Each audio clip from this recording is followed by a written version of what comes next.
মুরলির তারিখ ৮ই September ২০২৪। Revise তারিখ ১৫ই ডিসেম্বর ২০০০ সন।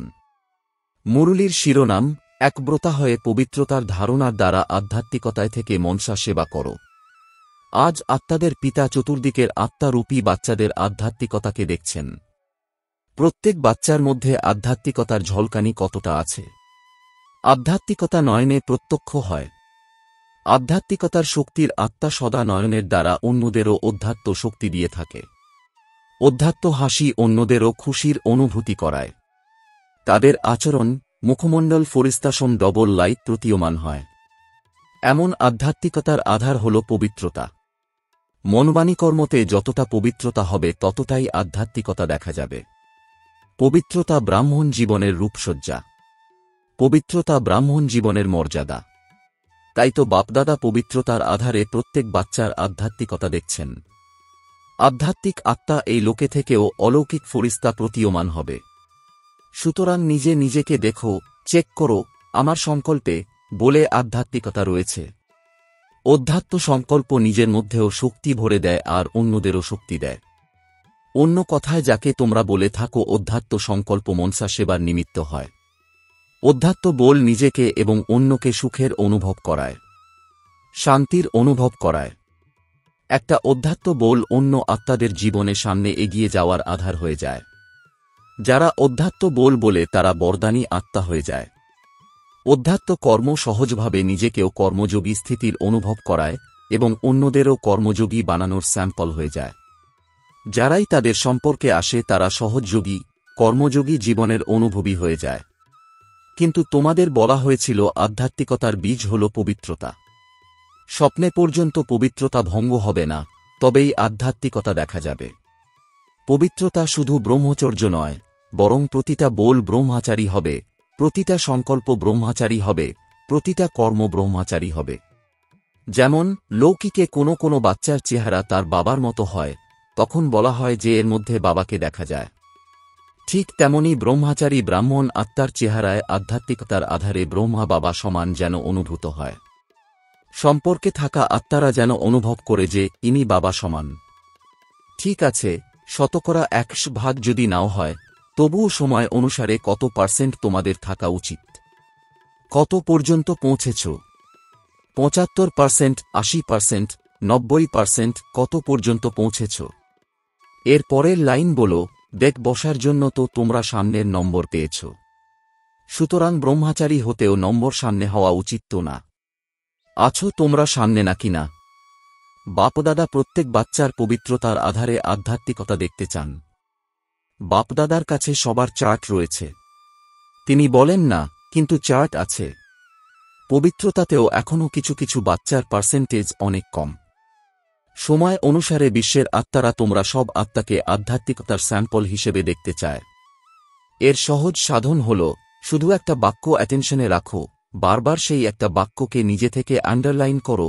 সেই একটা বাক্য হল একব্রতা ভব। যেখানে এক আছে সেখানে আপনা থেকেই একাগ্রতা বজায় থাকে, আপনা থেকেই অটল হয়ে যায়।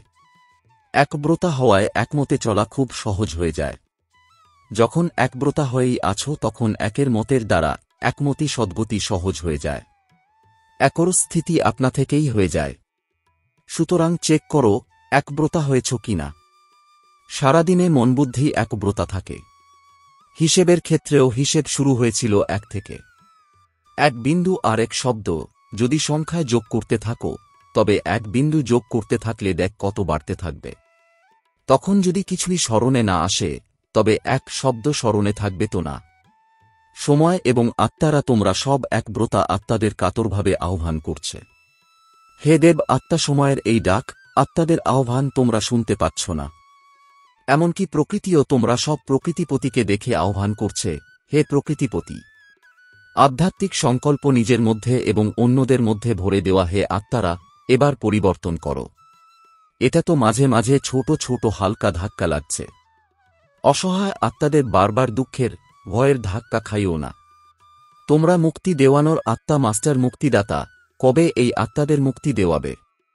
মনে কি তোমাদের করুণার উদ্রেক হয় না? নাকি সমাচার শুনে তোমরা চুপ হয়ে যাও, ব্যাস হয়ে গেছে, শুনে নিয়েছ? সেই জন্য বাপদাদা এখন প্রত্যেক বাচ্চার মার্সিফুল স্বরূপ দেখতে চান। নিজের সীমিত বিষয়গুলো ছেড়ে দাও, মার্সিফুল হও। মনসা সেবায় নিয়োজিত হও। সকাশ দাও, শান্তি দাও, সহায়তা দাও। যদি মার্সিফুল হয়ে অন্যদের সহায়তা দিতে বিজি থাকবে তবে সীমিত আকর্ষণ থেকে, সীমিত পরিসরের বিষয় থেকে আপনা থেকেই দূরে সরে যাবে। পরিশ্রম থেকে বেঁচে যাবে। বাণী সেবায় অনেক সময় দিয়েছ, সময়কে উপযোগী বানিয়েছ, বার্তা দিয়েছ। আত্মাদের সম্বন্ধ সম্পর্কে নিয়ে এসেছ, ড্রামানুসারে এখনো পর্যন্ত যা করেছ তা খুব ভালো করেছ। কিন্তু এখন বাণীর সাথে মনসা সেবার আবশ্যকতা অধিক। আর এই মনসা সেবা প্রত্যেক নতুন, পুরানো, মহারথী, ঘোড়সওয়ার, পেয়াদা সবাই করতে পারে। এতে বড়রা করবে, আমি তো ছোট, আমি তো অসুস্থ, আমার কাছে তো কোনো সাধন নেই, কোনো আধারের প্রয়োজন নেই। এমনকি এটা ছোট ছোট বাচ্চারাও করতে পারে। বাচ্চারা মনসা সেবা করতে পারো তো না? হ্যাঁ জি, সেই জন্য এখন বাঁচা আর মনসা সেবার ব্যালেন্স বজায় রাখো। তোমরা যারা মনসা সেবা করো তাদের এই সেবার মাধ্যমে অনেক লাভ আছে। কেন? যে আত্মাকে মনসা সেবা অর্থাৎ সংকল্প দ্বারা শক্তি দেবে, সকাশ দেবে, সেই আত্মা তোমাকে আশীর্বাদ দেবে। তাছাড়া তোমাদের খাতায় পুরুষার্থ আছেই, কিন্তু আশীর্বাদের খাতাও জমা হয়ে যাবে। সুতরাং তোমাদের জমা খাতা ডবল রীতিতে বাড়তে থাকবে, তা তোমরা নতুন হও বা পুরানো। এইবার অনেক নতুন এসেছে, তাই না? নতুন যারা প্রথমবার এসেছ তারা হাত তোলো। প্রথমবার আসা বাচ্চাদের বাপদাদা জিজ্ঞাসা করেন, তোমরা আত্মারা মনসা সেবা করতে পারো? বাপদাদা পাণ্ডবদের, মাতাদের সবাইকে আলাদা আলাদা জিজ্ঞাসা করেছেন, তোমরা মনসা সেবা করতে পারো তো? এরা তো খুব ভালোই হাত তুলেছে। হতে পারে কেউ টিভিতে দেখছে, শুনছে, কেউ সম্মুখে বসে শুনছে। এখন বাপদাদা সব বাচ্চাকে দায়িত্ব দিচ্ছেন যে সারাদিনে কত ঘণ্টা মনসা সেবা যথার্থ রীতিতে করেছ তার প্রত্যেকটা চার্ট নিজের কাছে রাখো। তারপরে বাপদাদা হঠাৎ করে চার্ট চাইবেন, ডেট বলবেন না। হঠাৎই চাইবেন, দেখবেন যে দায়িত্ব পালনের মুকুট পড়েছ নাকি নড়ছে। দায়িত্বের মুকুট পড়তে হবে তো না? টিচাররা তো দায়িত্বের মুকুট পরে আছ, তাই না? এখন তাতে এটা অ্যাড করো। ঠিক আছে না? ডবল ফরেনার্স হাত উঠাও। দায়িত্বের এই মুকুট যদি ভালো লাগে তো এইভাবে হাত তোলো। টিচাররাও হাত তোলো, তোমাদের দেখে সকলে প্রেরণা পাবে। তাহলে চার্ট রাখবে। আচ্ছা, বাপদাদা একদিন হঠাৎ জিজ্ঞাসা করবেন, নিজের চার্ট লিখে পাঠাও, তারপরে দেখব, কেননা বর্তমান সময়ের আবশ্যকতা রয়েছে। নিজের পরিবারের দুঃখ, পীড়া, সংকট তোমরা দেখতে পারবে। অন্তত দুঃখী আত্মাদের এক আঁজলা তো দাও। তোমাদের যে গীত রয়েছে, এক ফোঁটার পিপাসার্ত আমরা, আজকের সময়তে এক ফোঁটা সুখ শান্তির জন্য আত্মারা পিপাসার্ত। সুখ শান্তির অমৃতের এক ফোঁটা পেলেও তারা খুশি হয়ে যাবে। বাপদাদা বারবার বলতে থাকেন, সময় তোমাদের জন্য অপেক্ষা করছে। ব্রহ্মা বাবা নিজের ঘরের গেট খোলার জন্য অপেক্ষা করছেন। প্রকৃতি তীব্রগতিতে পরিষ্কার করার জন্য অপেক্ষা করছে। সুতরাং হে ফরিস্তা, এখন নিজের ডবল লাইট দ্বারা অপেক্ষার অবসান ঘটাও। এভার রেডি শব্দ তো সবাই বলে থাকো, কিন্তু সম্পন্ন আর সম্পূর্ণ হওয়ায় এভার রেডি হয়েছ।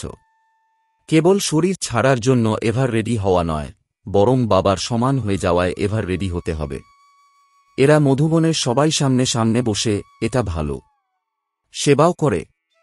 যারা মধুবনের তারা এভার রেডি হয়েছ। হাসছে, আচ্ছা, প্রথম লাইনের মহারথী এভার রেডি হয়েছ। বাবা সমান হওয়ায় এভার রেডি।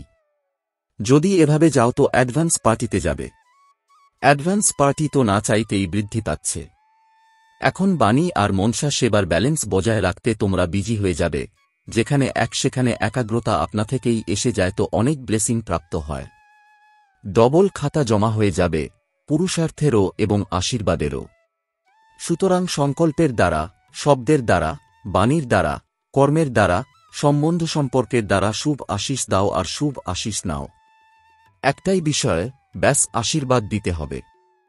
হতে পারে কেউ অভিশাপ দিল, তবুও তোমরা তাকে শুভ আশিস দাও, কেননা আশীর্বাদের সাগরের বাচ্চা তোমরা। এমনকি যদি কেউ অসন্তুষ্ট হয়, তোমরা অসন্তুষ্ট হলো না, তোমরা সন্তুষ্ট থাকো। এটা হতে পারে। 100 জন তোমাকে অসন্তুষ্ট করবে আর তুমি সন্তুষ্টতা বজায় রাখবে, এটা হতে পারে। হতে পারে। দ্বিতীয় লাইনের যারা আজ তারা বলো হতে পারে। এখন তারা তোমাদেরকে আরও অসন্তুষ্ট করবে, দেখো। পেপার তো আসবে, তাই না? মায়াও শুনছে তো না? শুধু এই ব্রত নাও, দৃঢ় সংকল্প করো, আমাকে আশীর্বাদ দিতে হবে আর নিতে হবে, ব্যাস। এটা হতে পারে কি? মায়া অসন্তুষ্ট করলেই বা কি? তোমরা তো সন্তুষ্ট করবে, তাই না? তবে শুধু একটাই কাজ করো, ব্যাস। না অসন্তুষ্ট হওয়ার আছে, না করার আছে। যদি কেউ করে তো করবে, আমি অসন্তুষ্ট হব না। আমি না করব, না হব। প্রত্যেকে নিজের দায়িত্ব নাও। অন্যকে দেখো না, এ করে আমি সাক্ষী হয়ে খেলা দেখব, শুধু সন্তুষ্টির খেলা দেখবে কি? অসন্তুষ্টিরও তো মাঝে মাঝে দেখা দরকার তো না? যতই হোক, প্রত্যেকে নিজেকে নিজে সন্তুষ্ট রাখো। মাতারা, পাণ্ডবরা হতে পারে এটা। বাপদাদা নকশা দেখে নেবেন। বাপদাদার কাছে অনেক বড় টিভি আছে, অনেক বড়। এক একজনেরটা দেখতে পারেন, কোন সময় কে কি করছে বাপদাদা দেখেন, কিন্তু বলেন না, তোমাদের শোনান না। এছাড়া অনেক রং অর্থাৎ আচরণ দেখেন। লুকিয়ে লুকিয়ে তোমরা কি করো সেটাও দেখেন। বাচ্চাদের মধ্যে খুব চালাকিও আছে তো না? তারা খুব চালাক। যদি বাপদাদা বাচ্চাদের সমস্ত চালাকির সম্বন্ধে শোনাতে যান না, তখন শুনেই তোমরা একটু ভাবতে শুরু করে দেবে, সেই জন্য তিনি তোমাদের বলেন না। তিনি কেনই বা তোমাদের চিন্তায় ফেলবেন? যতই হোক, সবকিছু করা হয় খুব দক্ষতার সঙ্গে। সবচাইতে বেশি চতুর যদি দেখতে চাও, সেটাও ব্রাহ্মণের মধ্যে দেখ। কিন্তু এখন কিসে দক্ষ হবে? মনসা সেবাতে। সামনের নম্বর নিয়ে নাও, পিছনে থেকো না। এর জন্য কোনো অজুহাত নয়, আমার সময় নেই, আমাকে চান্স দেওয়া হয়নি, শরীর চলছে না, আমাকে জিজ্ঞাসা করা হয়নি, এসব কিছু নয়। সব করতে পারো। বাচ্চারা দৌড় লাগানোর খেলা খেলছিল তো না, এবারে এতে দৌড় লাগাও। মনসা সেবায় দৌড় লাগাও। আচ্ছা, কর্ণাটকের টার্ন। কর্ণাটকের যারা সেবাতে এসেছ, তারা ওঠো। এত সবাই সেবার জন্য এসেছ। ভালো, এটাও সহজ। শ্রেষ্ঠ পুণ্য জমা করার গোল্ডেন চান্স পাওয়া যায়। ভক্তিতে বলা হয়ে থাকে, একজন ব্রাহ্মণেরও যদি সেবা করো তো বড় পুণ্য অর্জন হয়, আর এখানে কত প্রকৃত ব্রাহ্মণের সেবা করো। তো এটা ভালো চান্সের প্রাপ্তি তো না? ভালো লেগেছে নাকি পরিশ্রম হয়েছে? ক্লান্ত হওনি তো? আনন্দ হয়েছে তো না? যদি প্রকৃত হৃদয় থেকে পুণ্য মনে করে সেবা করো, তবে তার প্রত্যক্ষ ফল হল তার ক্লান্তি বোধ হবে না, খুশি থাকবে। এই প্রত্যক্ষ ফল পুণ্য জমার অনুভব হয়। যদি সামান্য কোনো কারণে ক্লান্ত বোধ হয় কিংবা সামান্য একটুও অনুভব হয়, তবে বুঝবে প্রকৃত হৃদয় থেকে সেবা হয়নি। সেবা অর্থাৎ প্রত্যক্ষ ফল, মেওয়া। তোমরা শুধু সেবাই করো না, মেওয়া খাও। তো কর্ণাটকের সব সেবাধারী নিজের ভালো সেবার পার্ট প্লে করেছে আর সেবার ফল খেয়েছে। আচ্ছা, টিচাররা সবাই ভালো আছে? টিচারদের তো সিজনে কতবার টার্ন প্রাপ্ত হয়। এই টার্ন প্রাপ্ত হওয়াও ভাগ্যের লক্ষণ। এখন টিচারদের মনসা সেবাতে রেশ করতে হবে। কিন্তু এরকম করো না যে সারাদিন বসে থাকবে, আমি মনসা সেবা করছি।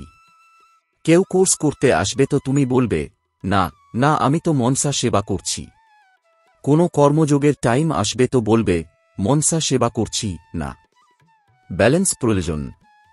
কারো কারো তো অনেক নেশা চড়ে যায়, তাই না? সুতরাং এমন নেশা যেন না চড়ে। ব্যালেন্সে ব্লেসিং আছে। ব্যালেন্স নেই তো ব্লেসিং নেই। আচ্ছা, এখন সবাই এক সেকেন্ডে মনসা সেবার অনুভব করো। আত্মাদের আঁজলাভর শান্তি আর শক্তি দাও। আচ্ছা, চতুর্দিকের সর্বশ্রেষ্ঠ আধ্যাত্মিকতার যারা অনুভব করায়, সেই আধ্যাত্মিক আত্মাদের সর্বসংকল্প এবং স্বপ্নেও পবিত্রতার পাঠ পড়া ব্রহ্মচারী বাচ্চাদের সর্বদৃঢ় সংকল্পধারী মনসা সেবাধারী তীব্র পুরুষার্থী আত্মাদের সদা শুভ আশিস দেওয়া এবং নেওয়া পুণ্য আত্মাদেরকে পূর্ণরূপে বাপদাদার দিলারাম বাবার হৃদয়ের গভীর এবং আন্তরিক প্রেম সহ স্মরণ স্নেহ আর নমস্কার। দাদিজি, দাদি জানকীজির সাথে পার্সোনাল সাক্ষাৎকার। বাপদাদা ত্রিমূর্তি ব্রহ্মার দৃশ্য দেখিয়েছেন। সবাই তোমরা দেখেছ কি? কেননা বাবা সমান, বাবার সব কার্যের সাথী তোমরা, তাই তো না? সেই জন্য এই দৃশ্য দেখিয়েছেন। বাপদাদা তোমাদের দুজনকে বিশেষ পাওয়ার্সের উইল করেছেন, উইল পাওয়ারও দিয়েছেন আর সর্ব পাওয়ার্সের উইলও করেছেন। সেই জন্য সেই পাওয়ার্স নিজের কাজ করছে, করাবনহার করাচ্ছেন, আর তোমরা নিমিত্ত হয়ে করছ। আনন্দানুভব হয়তো না, করাবনহার বাবা করাচ্ছেন, করানোর মালিক করাচ্ছেন, সেই জন্য তোমরা নিশ্চিন্ত হয়ে করছ, তোমাদের চিন্তা থাকে না। নিশ্চিন্ত বাদশাহ। আচ্ছা, স্বাস্থ্যের বিষয়েও নলেজফুল হও। অল্প স্বল্প হানিকারক হয়ে থাকে, এতেও নলেজফুল হতেই হবে, কেননা অনেক সেবা করতে তো হবে, তাই না? অতএব ডবল নলেজফুল হও। আচ্ছা, ওম শান্তি। বরদান, ঈশ্বরীয় সঙ্গে থেকে ভুল সঙ্গের আঘাত থেকে রক্ষা পেয়ে সদা সর্বদা সৎসঙ্গী ভব। এর বিস্তার, যত খারাপ সঙ্গই হোক না কেন, তোমাদের শ্রেষ্ঠ সঙ্গ তার সামনে অনেক শক্তিশালী। ঈশ্বরীয় সঙ্গের সামনে সেই সঙ্গ কিছুই না, সব হীনবল। যখন তোমরা বলহীন হয়ে যাও তখনই ভুল সঙ্গের চোট লাগে। যে সদা এক বাবার সঙ্গে থাকে অর্থাৎ সদা সর্বদার সৎসঙ্গী হয়, সে অন্য কোনো সঙ্গের রঙে প্রভাবিত হতে পারে না। ব্যর্থ বিষয়, ব্যর্থ সঙ্গ অর্থাৎ কুসঙ্গ তাকে আকর্ষণ করতে পারে না। স্লোগান, যে মন্দকে ভালোতে পরিবর্তন করতে পারে সেই প্রসন্নচিত্ত থাকতে পারে। ওম শান্তি।